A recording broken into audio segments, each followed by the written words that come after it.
Donna Ball woke at 7:15 as she had done every weekday for the past 10 years. Tired eyes struggled to stay open, and as she heaved herself from her tacky chintz covers, her reflection caught her gaze in the domed screen of the old TV in her room. Donna was pale, not in a pretty porcelain doll way, but in a pasty, more cellulite than skin kind of way. Her body was reaping the rewards of years of takeaways, sugary drinks, and weekend binges. Flabby folds hung from her body that she tried to cover unsuccessfully with oversized shirts and patterned scarves. Her legs always had spots and blotches all over them, so she drowned them with wide black trousers and nothing else. Every morning she caught the 8:45 train to work after grabbing a bitter coffee and an overly sweet blueberry muffin at the station cafe. Her building was a large tower amidst larger towers in the industrial part of the city. She would take the lift to the 6th floor, shuffle to her desk, and switch on the computer. Her job was to email various people about numbers she didn't understand, answer phones to people she didn't know, and make spreadsheets about monetary figures she'd never see in her life. She would then go home again on the 6:45 train. Her day finished with a takeaway in front of the television, then bed. It was always the same, and had been for far too long. She knew it, but change scared her, and her lack of qualifications and skills meant a new job wasn't on the cards anytime soon. The weekends weren't much better either. Donna never went anywhere because she didn't like anyone very much, not enough to spend time with them anyway. She knew people from the office like Stace and Chrissy, but they were gossipy and mean, and all they talked about were having babies and pushing their high-earning partners to buy expensive handbags and fancy dinners. There was also Olivia, but she was a bit of a snob, always harping on in that nasal voice of hers. "How air you, darling? How was your weekend?" Like she cared. Bitch. The only thing new in her life of late was some antidepressant medication. She didn't know why she was bothering, to be honest. She only felt more and more numb as the days dragged by. The weather was cold and wet, and the gray buildings that sat squatly outside her window looked miserable in the poor light. She shuffled to the bathroom and washed her face in the grubby sink. The mirror had fallen a while ago, and she hadn't bothered to replace it, uninterested in what her face was looking like these days. The browned carpet of her flat had begun to smell too, but she didn't care very much. It wasn't as if anyone was going to come to stay anytime soon. It was a cold and drizzly morning, and the damp was already creeping into her frayed old shoes. She never bothered to buy new ones because she didn't like any of them. All the silly buckles and glitter all over everything looked ridiculous. The train was 4 minutes late as usual, and after eagerly consuming her coffee and muffin combo, she made her way to the second-to-last coach and took the 5th window seat on the left like she always did.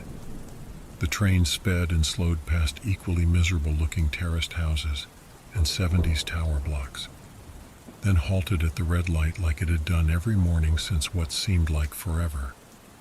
Beside the track where the train always stopped was an old tin wall intersecting the tracks. She looked at it as she always did, at the heavy rusted bolts and screws churned together like an old patchwork quilt. It was an odd thing, reddish-brown and curved like the arch of an old bridge. It looked so old and out of place amongst the rain-streaked windows of the modern buildings surrounding the tracks. She often wondered when it had been built. It was hollow, a couple of meters thick, with small ovular holes at the bottom, presumably for builders to get in for repairs.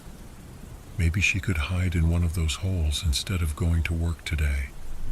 Her mind drifted, and she imagined one of those little Swedish apartments you saw on TV with the sliding walls and fancy furniture that looked tiny on the outside, but bigger on the inside, with snowy trees and a lake right next door.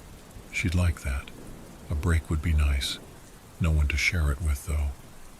Her rambling mind had left her staring blankly at the blackness of the closest hole in a kind of stupor, only to realize its emptiness was not so empty anymore. She sat upright and stared at the hole. She blinked once and once again. In the gloom, she could clearly see a pair of legs, a man's legs wearing navy pinstripe trousers. She squinted again, trying to make sense of what she was seeing. Yes, there it was. A man was standing in the wall. She motioned to the portly gentleman in the seat opposite her, whose shirt was far too small for his large neck, and pointed to the hole in excitement. They both looked from the window. The legs were gone. "That's funny, I could have sworn," she mumbled. The gentleman in the tight shirt looked at her like she was a drunk and moved his attention back down to his phone, mindlessly slapping the screen with his fat, pale thumb. The train kicked into life and began to speed away from the tin wall, the hole, and whomever was in there. She spent most of the day in a kind of trance, thinking about the legs she had seen in the hole. It wasn't a homeless person, that was for sure. The trousers were far too nice, and any maintenance worker surely wouldn't have worn his best suit to repair an old rusty wall. She had so many questions fluttering around in her brain as to why he was there. It didn't make any sense, unless it had been a trick of the light and her mind had made it all up to entertain her in some way. It had seemed so real, though. The next day she was anxious to get out of the door and onto the train. She caught her flabby reflection in the mirrored surface of the television again and grimaced. Her hair badly needed a snip or two, and her weight was really getting out of hand. Her wardrobe could do with a reboot as well. She had some money lying around since she didn't have many friends or family. There wasn't any gifts that needed to be bought or major house projects that needed to take place. Most of her outgoing money was spent on rent and takeaways. She quickly applied some very old reddish-brown lipstick in an attempt to make her face a bit more appealing before she left the flat. She found her fifth window seat in the second-to-last carriage on the train and looked out of the window expectantly. She tucked her thinning, greasy hair behind one of her ears. She imagined herself as a kind of cutesy Betty Boop character with her pretty lipstick. It didn't take much to make her feel glamorous these days. The train sped and slowed and halted. The lady across from her was giving her a bit of an odd look, but Donna didn't care. She was probably jealous of her gorgeous lipstick. "That's right, you cow, suck it up," she thought to herself. The hole was where it always was, plain and black and boring. She sat back in her seat, frustrated that she'd put so much effort in for nothing. Maybe he only came on certain days? "Yeah, right," a voice in her head said snidely back to her. She had clearly hallucinated the man out of pure boredom and got all excited over nothing. She sighed and rolled her head over to look again at the hole. Nope, nothing. The train began to speed up again, and the hole vanished into the sea of tracks and glass windows of the city. Her day was mundane as ever, and made even worse by the fact that she hadn't seen anything worth getting excited over. The clock dragged and dragged, and by the time she was finished, it felt like an eternity since she'd started. Stace and Chrissy kept talking at her about their holidays and the different martinis they had in a fancy new bar. It was as if they were rubbing their perfect, prissy lives in her face.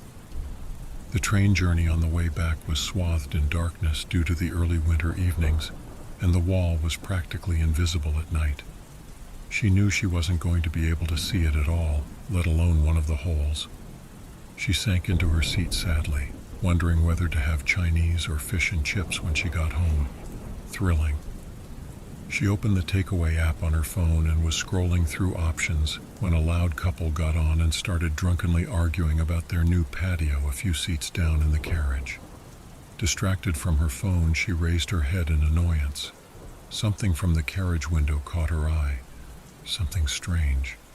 A small, ovular light was approaching her carriage from further up the line, gliding like a disembodied lantern. She suddenly realized what it was and pressed her face to the window to get a closer look. Despite the speed of the train, she could make out the hole in the tin wall was lit with a warm orangey glow, and inside was a small tray atop a gleaming marble surface. On the tray was what looked like a cigar next to two filled wine glasses, and beside one of the glasses, a hand.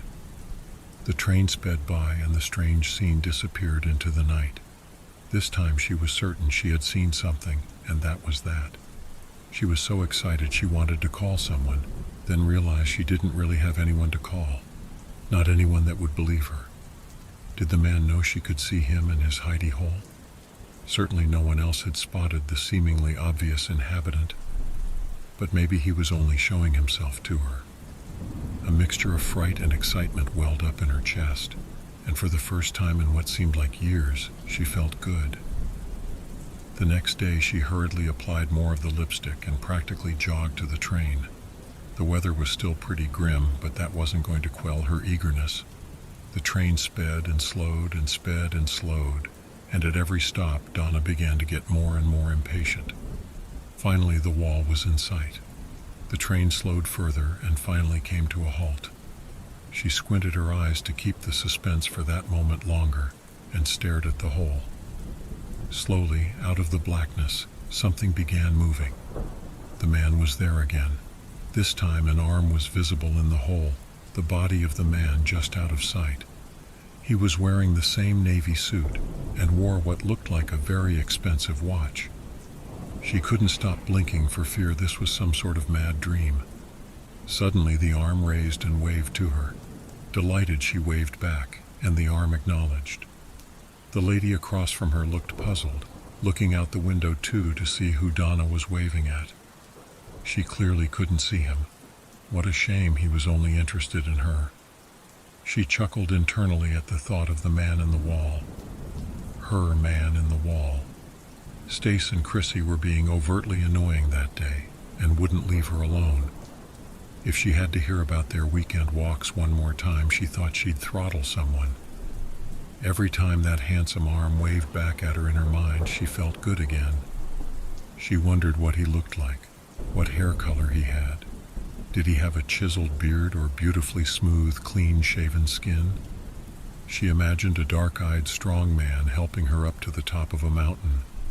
Not much work was done that day, and even Olivia stopped over to whine about something or other, but Donna wasn't listening. As soon as the clock reached 5 p.m., she practically jumped out of her seat and jogged out of the building. She quickly grabbed some mascara from the local pharmacy and applied it hurriedly in one of the glossy station windows. She wanted to look nice for her man. As the train doors closed, she started to feel almost nervous. What if he wasn't there? What if he didn't like her really and was only pretending? She sat upright and stared into the night as the train tumbled along the tracks. As soon as she thought she might have missed it, the strange oval of warm light began to glide into view. She could hear music this time, a lilting melody playing on a crackly gramophone. The whole sailed into the window of her carriage. Through the oval, she could see a beautifully furnished room, complete with luxe armchairs and candles. The wallpaper depicted elegant golden peacocks and drooping flowers, and she could just see a great crystal chandelier hanging from the ceiling. There were another 2 wine glasses on an ornate table. Just out of sight, the man stood. She strained to see even a glimpse of his face, but the train had already sped past. What did this all mean? How was this possible? Had she found some kind of wormhole to another world? She had no idea. The only thing she did know, however, is that the man wanted to see her, and her alone. Saturday morning bled through the crimson curtains onto her chintzy covers like it always did. Usually Donna would have hung about around the house watching TV, but today was different.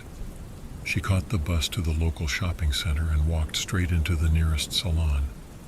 This strange experience had given her a bout of energy. An hour later, the hairstylist had done wonders. Her mousy, graying strands were gone, and she now sported a beautiful auburn bob that shone in the plasticky strobe lights. Bubbling over with excitement, she walked to the nearest department store and purchased a new lipstick in a gorgeous russet color and some shimmery copper eyeshadow. She had her nails painted a deep terracotta and bought a little leather bracelet with a rose gold charm in the shape of a letter D in the center. This was so unlike usual Donna behavior, but she was loving it. As soon as she got home, she cleaned her flat from top to bottom and put flowers about the place. Her windows were flung open and she sprayed the carpet with so much detergent it changed to a lighter color. The next morning she bought a new paint color for the living room, a gorgeous orangey-brown wallpaper crisscrossed with floral patterns, much like the elegant golden walls of the room in the wall. Her man obviously liked the finer things. What if he came over? Or why didn't she go to him? It seemed a heck of a lot nicer than staying in her own flat. Maybe she could travel to his world and live there. She imagined finally stepping through the oval in the tin wall, the warm light washing over her, the sound of the crackly gramophone warming her heart. Her man would finally take her up in his arms, and they would dance away into his world of golden music and luxury. That was that then. She'd go to him in the night when the warm glow of the oval would stand out to her. She'd have to walk along the tracks for a bit to get there, but she couldn't have cared less at this point. If she went early enough in the morning, she was sure she could slip past any workers, and the cameras were of no concern where she'd be going. She began packing a small bag of essential items she'd need for her trip: a few clothes, some toiletries, a torch, a couple of chocolate bars. Around noon, she hurried out to the shops and bought a bottle of fancy Sauvignon Blanc. Couldn't be seen without a gift. Her main focus of the day, however, was making herself beautiful.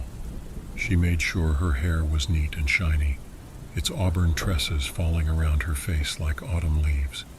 She topped up her nails, applied her eye makeup and lipstick, and sat admiring herself for a while.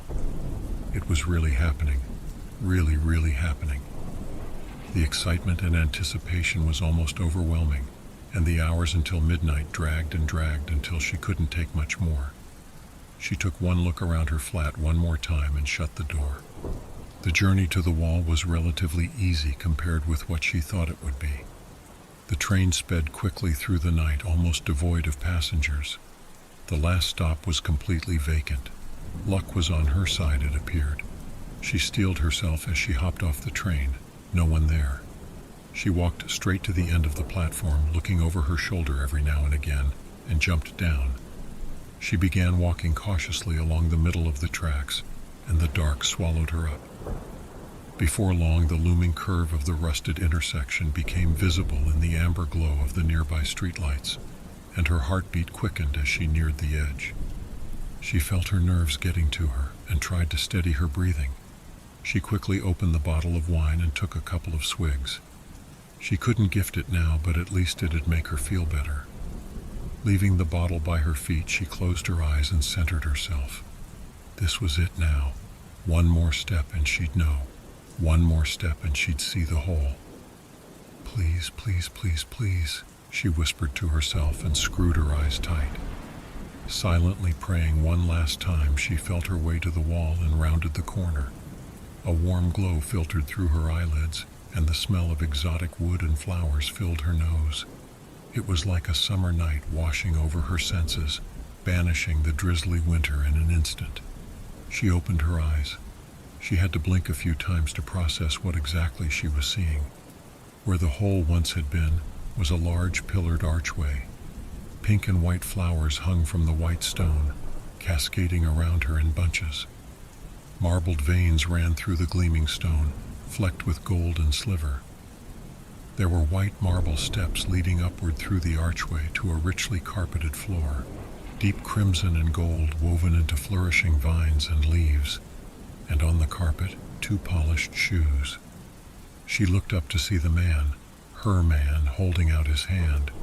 His face was obscured by the hanging flowers, but she could smell the scent of his cologne, and his golden cufflinks glinted in the warm light. She looked back one last time, at the dingy tracks and the rain, the shitty job and the boring life she led.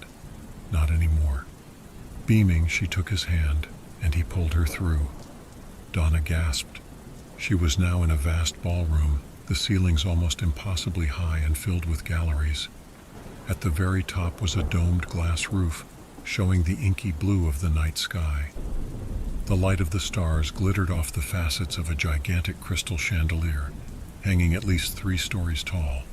Huge displays of flowers hung from the galleries and exploded from vases, many varieties of which Donna had never even seen before.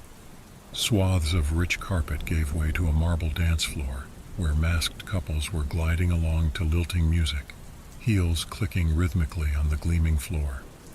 An enormous banner hung over the nearest gallery, emblazoned with gilt lettering, "Welcome home, Lady Donna." Donna had never been even close to ladyship in her entire life, but now she was beginning to feel like one.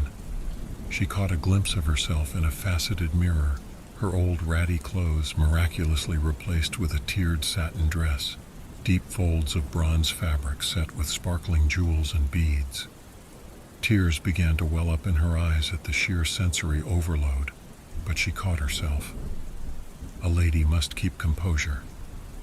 She turned to the mysterious man and saw he was wearing a gilded mask over his face. She couldn't quite make out what exactly it was supposed to be, as there was no discernible mouth or nose, only circular eye holes inlaid with gold and pearl. It was a beautiful thing. Before she could speak, he motioned to her and led her past the dancers towards a flight of stairs lined with marble statues of Grecian-looking women holding baskets of grapes and cornucopias. The floor above held a giant trestle table filled with the most expensive-looking food Donna had ever seen.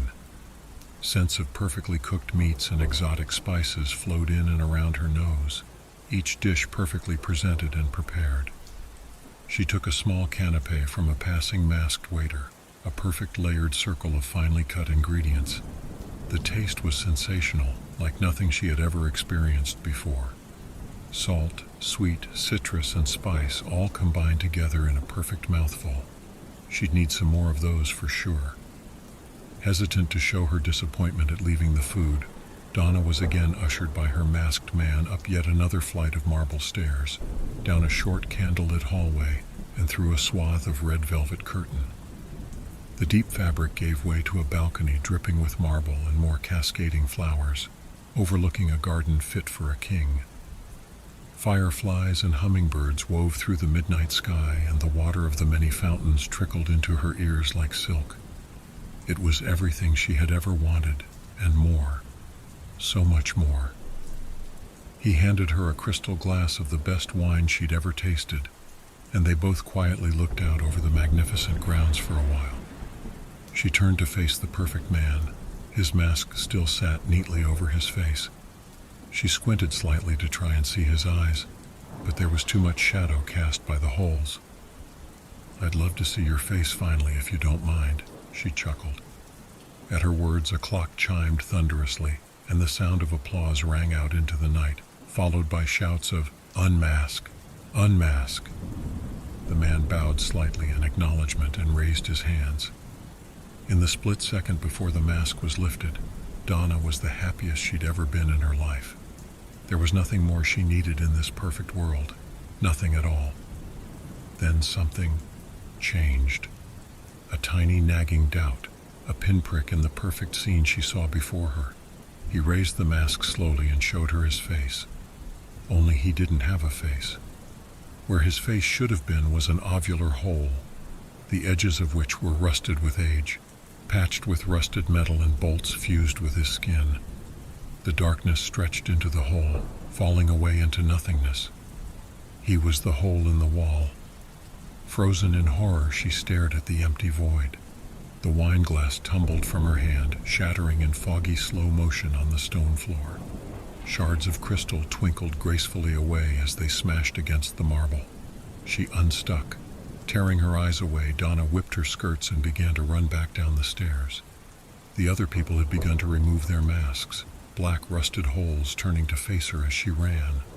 The lilting music, which had been so delicate and beautiful, had now devolved into a scratching, shrieking cacophony, almost deafening her as she bowled past the faceless creatures.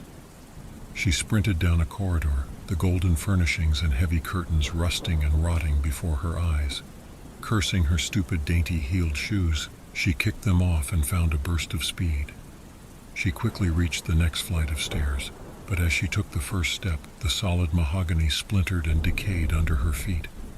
Tumbling down the broken stairway, she could see a bunch of the hole creatures peering at her from the top step. She landed in a heap at one of the entrances to the dance floor. Her arms were covered in splinters, and she could feel a heavy scratch on her forehead. But other than that, she felt unscathed. Heaving herself up, she ran across the empty dance floor, scanning the corners of the room for the door to the real world. As she looked, her eyes wandered to the galleries above her. Hundreds of silent black holes looked down at her from every corner, their owners wearing worn and tattered clothing. Their shrieking and howling had died down, and now only the faint dripping from some faint leaking pipe could be heard. The vases of flowers were cracked and rotten, the giant glittering chandelier covered in grime and half missing. She could feel cold water squelch between her toes from the once rich red carpets beneath her. A rotten and decay-ridden odor filled her nose and mouth, making her almost gag. She scanned the walls again for any sign of the door out, but all she saw was peeling wallpaper and cracked plaster. The door was gone. She spun around frantically with no idea where to turn to or what to do. She turned again to face the galleries and saw the whole people had disappeared. No, not all of them. Now there was only one. The man stood in front of her, the hole in his face an abyss within an abyss. It was all a trap. He had showed her everything she wanted and trapped her in his rotting world, and there was nothing she could do. "Why?" she screamed. "What do you want?" The man in the red tin wall was silent. He stepped closer, the darkness of the hole in his face growing wider and wider, enveloping her in its decay and rust and emptiness. Donna screamed and screamed and screamed. Report Ref 115 DB 901 442. Date the 26th of January 2014. Case number 715963B. Investigating officers Detectives M. Carter and S. McLeod. Deceased in question, Donna Mary Ball. DOB the 19th of March 1982, the 23rd of January 2014. Body spotted early on Tuesday the 23rd of January by passengers in the 5th coach of the 6:15 train between Hemford West and Danton Road. Upon inspection, time of death was estimated 4:13 a.m. GMT. Body was subject to deep cuts across the legs, some still fairly fresh, and some scars from around 3 weeks ago were visible. The body was found inside an old intersection of the tracks on the northbound C3 route, protruding from the opening. Samples of blood were taken from around the mouth, hands, and in the hair of the body. Cause of death is thought to be suicide. Toxicology revealed very high doses of Valium mixed with other substances. There was also evidence of bleach and cleaning products in the lower abdominal tract. Body was identified by Christine Kemper and Stacy Templeton. Both mentioned their struggle to connect with Miss Ball prior to the incident, stating they had noticed her acting strangely. The inspection of her home address was led by Officer Martin Peterson. Statement as follows. The door was locked, so myself and Officer H. Rahim broke down the door. Upon entering the flat, the smell of decay and mold was only covered by the smell of bleach, which seems to have been dumped on the carpet. The flat was a mess, dirty plates and takeaway wrappers all over the floor and surfaces, rat feces scattered in the corners and even in the bed. An empty bottle of pills confirmed the subject had been self-medicating with Valium.